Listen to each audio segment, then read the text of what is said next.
Ayan, ika nga po nila, no? Edo, hindi po sinasadya ang ganun na reaction niya sa pagsabi o pag-amin ni Viancy. Ayan, what's up mga ka-Team FC. So, siguro ang lahat ay hindi pa ka po naka-move on. Hindi pa naka-move on.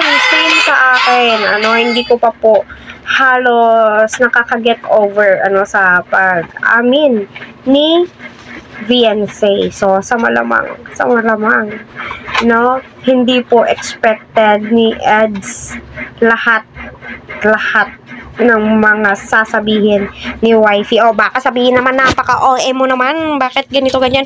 Oh my God, hindi po ka-OA-han yan. Yung pag-amin ay hindi po basta-basta sinasabi kung walang nabubuong pagmamahalan sa isa't isa. Chares. Bakit? Hindi ba kayo nagdaan sa mga ganyan? Baka mas labaw pa sa inyo o mas lamang pa kayo sa mga ginagawang pag-amin. Si Viancy, madami ang nakapanood.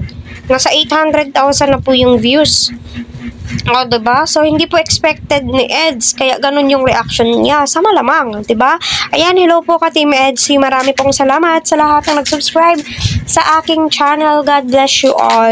Kung hindi ka pa po nakapag-subscribe, yes, ikaw, i-click mo na yung subscribe button, notification bell. Pahingi naman po ng kaunting like. Huwag na po yung dislike. Kasi kapag dislike, basher po yan. Kapag like, Team Edsy yan sa malamang, di ba? Favorite po natin si Viancy, bukod na sa mabait, maganda, masipag, ay nako, mahal ang kalingap, di ba? So sa mga hindi po nagustuhan yung reaction ni Ed, sorry naman po. Nabigla po si Edu, na-overwhelm po siya. Sa pag-amin ni Viancy, ano ba kayo? Normal lang po yan, lalaki po yan. Hindi po niya in-expect na yung babae yung aamin sa kanya na mahal niya na si Eds. Diba? Kaya intindi na lang po natin, lawakan po natin ang ating kaisipan, puso't damdamin. Basta go, go, go, Eds. Mahal ko kayong dalawa.